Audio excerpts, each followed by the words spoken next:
નમસ્કાર દર્શક મિત્રો, આપ નિહાળી રહ્યા છો N24 ગુજરાતી। તો નજર કરીશું આજના મહત્વના સમાચાર પર। આમોદમાં ગરીબોના આશિયાના પર બુલડોઝર, સરદાર આવાસો તોડી પાડતા રહીશોમાં ભારે રોષ। માંડવા ફળિયામાં આશરે 30 જેટલા આવાસો તોડી પડાયા હોવાનો આક્ષેપ। ઘરવખરી બહાર કાઢવાનો પણ સમય ન આપ્યાની બૂમ। ભરૂચ જિલ્લાના આમોદ શહેરના વોર્ડ નંબર 2 ખાતે આવેલા માંડવા ફળિયામાં ગરીબ અને મધ્યમ વર્ગીય પરિવારો માટે વર્ષો પહેલા બનાવવામાં આવેલા સરદાર આવાસો તોડી પાડવામાં આવતા ભારે વિવાદ ઉભો થયો છે। આશરે 30 જેટલા આવાસો જમીનદોસ્ત કરાયા હોવાના આક્ષેપ સાથે સ્થાનિક રહીશોમાં ભારે રોષ અને આક્રોશ જોવા મળી રહ્યો છે।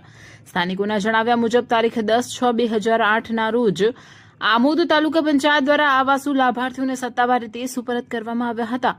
ત્યારબાદ આ મકાનોની નોંધણી આમોદ નગરપાલિકામાં જૂના નંબર 6549 થી કરવામાં આવી હતી। રહીશો વર્ષોથી નિયમિત વેરો પણ ભરતા આવ્યા હોવાનો દાવો કરી રહ્યા છે। તેમ છતાં અચાનક તોડફોડ થતા અનેક પરિવારો બેઘર બન્યા છે। ઘટના સ્થળે હાલ તૂટી પડેલા મકાનોનો કાટમાળ અને રસ્તા પર આવેલી ઘરવખરી વચ્ચે પીડિત પરિવારોની દયનીય સ્થિતિ જોવા મળી રહી છે। રહીશોનો આક્ષેપ છે કે જમીન માલિક દ્વારા દાદાગીરી અને ધાકધમકી સાથે જેસીબી મશીન લાવી તાત્કાલિક તોડફોડ શરૂ કરી દેવામાં આવી હતી। લોકોને ઘરનો જરૂરી સામાન બહાર કાઢવા પૂરતો સમય પણ આપવામાં આવ્યો ન હતો, જેના કારણે ભારે નુકસાન વેઠવું પડ્યું છે। પીડિતોએ રોષ વ્યક્ત કરતા જણાવ્યું હતું કે અમને કોઈ પૂર્વ સૂચના આપવામાં આવી ન હતી। અમારો સામાન અંદર જ હતો। વર્ષોથી વેરો ભરડ્યા હોવા છતાં અમને રસ્તા પર મૂકી દેવામાં આવ્યા। સ્થાનિકો પ્રશ્ન ઉઠાવી રહ્યા છે કે જ્યારે આવાસો સરકાર દ્વારા ફાળવાયેલા હતા, નગરપાલિકાના રેકોર્ડમાં નોંધાયેલા હતા અને નિયમિત વેરો ભરાતો હતો, તો પછી કયા અધિકારથી તોડફોડ કરવામાં આવી? બીજી તરફ જમીનના મૂળ માલિકનો દાવો છે કે આ જમીન હાલ તેમના કાયદેસર કબજામાં છે। સરકારી માપણી અને જરૂરી દસ્તાવેજોના આધારે તેઓ કાયદેસર માલિક ઠરે છે અને તે જ આધારે મકાનો તોડી પાડવામાં આવ્યા હોવાનું તેઓ જણાવી રહ્યા છે। આ ઘટનાએ સમગ્ર પંથકમાં ગરમાવો ફેલાવ્યો છે।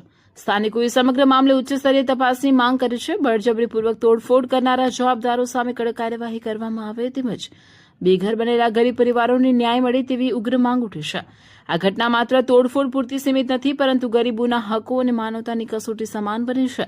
હવે જોવાનું એ રહ્યું કે વહીવટીતંત્ર ગરીબોને ન્યાય અપાવે છે કે પછી સમગ્ર મામલે મૌન ધારણ કરે છે। બ્યુરો ચીફ અલમાસ બાદશાહ, N24 ગુજરાતી ન્યૂઝ, ભરૂચ। કઈ રહેતા હતા તમે? આવાસમાં રહેતા હતા? અમારે જગ્યા મળે તો અમે બોંધ્યા જગ્યા નહીં લેતા। કેમ તોડી નાખ્યા લોકોએ? એટલે કે વેચાણ થઈ ગયું એટલે વેચાણ થઈ ગયું? આ તો આવાસો હતા ને, આવાસ કેવી રીતના વેચાણ થાય? કોણ એવું કહેતું હતું તમને? હવે એટલે પેલા આપણે તો શીખ્યા ને આપણે ના ઓળખ છે ને, અમે ઘર ઘેર નહીં બહાર નહીં તો આપ કોઈ બહાર ચંપા। કયો ફળિયું છે? કયો વિસ્તાર છે? માંડવા ફળિયું। શું થયું છે અહીં તમારી સાથે?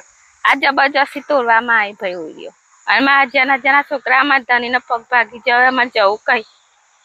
કેટલા વર્ષોથી તમે અહીં રહો છો? ખાસું વર્ષથી અહીં રહીએ, જિંદગી જ આખી પૂરી કરી। તમને શું કીધું અહીં કોન્ટ્રાક્ટરે?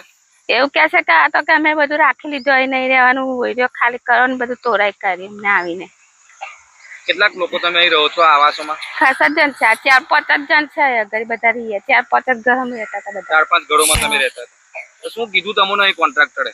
એવું કે આ જમીન તો વેચાઈ જાય, હવે રહેવાનું નહીં। કે અમે એવું હોય કીધું કે અમને જગ્યા આપો, જગ્યા આપવાનું ના પાડે ને હોય ના તોડી કરાવી, જબરજસ્તી કે ધમકી આપે કે અહીં રહેશો તો કે અવરું થશે કે એવું કે બધું। તમને ઘરનો સામાન કાઢવા દીધો? સામાન નહીં અડધો કાઢવા દીધો, ભાઈ અંદર દબાઈ ગયો અડધો સામાન। કેટલા લોકો હતા તે લોકો? એ ખાસા જણ હતા, 4-5 જણ હતા તોડાવા આવ્યા હતા। તે શું લઈને તોડવા આવ્યા? જીસીબી લઈને આવ્યા હતા। અમારા ધણીનો પગ ભાગી જાય, અમે એવું કીધું કે અમને જરીક તો દયા ખાતા અમને ઘર પર ના લેવા દીધું, તોડાઈ ગઈ। બેરા લાવ્યા ભાઈ ઉચકીને લાવ્યા ત્યાંથી। રમેશભાઈ કરશનભાઈ વાઘેલા। શું ઘટના બની છે અહીંયા તમારી સાથે? ઘટના બની હતી સાહેબ, આમાં એવું હતું કે અમને સરદાર આવાસથી ટેસ્ટ ટાઈમે 2003માં મંજૂર થયેલા હતા। તે મંજૂર કરાવવા હોય અમે 2 મહિના નાઠેલા છે અને તે ટાઈમે પરિસ્થિતિ ખરાબ હતી, કપાસ વેણવા જતા હતા। આ તે કરી મજૂરી જઈને આ આવાસના પૈસા ભર્યા છે અને હવે છોકરા રહેતા હતા। હવે 2026માં હું ખબર નહીં શું છે શું નહીં, પણ આવીને જીસીબી ફેરવીને આ મકાનો અમારા તોડી નાખ્યા। હવે અમે તોડી નાખ્યા એટલે ખેતરમાં રહેવા મજબૂર છે અને ખાવા બાવા બધું આ બધા છે તે બધા ખેતરોમાં બનાવીને ખાય છે। અમુક બીમાર બી લોકો છે। હવે સરકાર જોડે એ માંગણી છે કે અમને ન્યાય અપાવે। તમને કોઈ નોટિસ કે કોઈ મૌખિક રજૂઆત કરવામાં આવેલી આ બાબત? કશું જ નહીં કર્યું. તે છતાંય આ જગાના આ મકાનોના અમે વેરાય 5,000 રૂપિયા ભરેલા છે.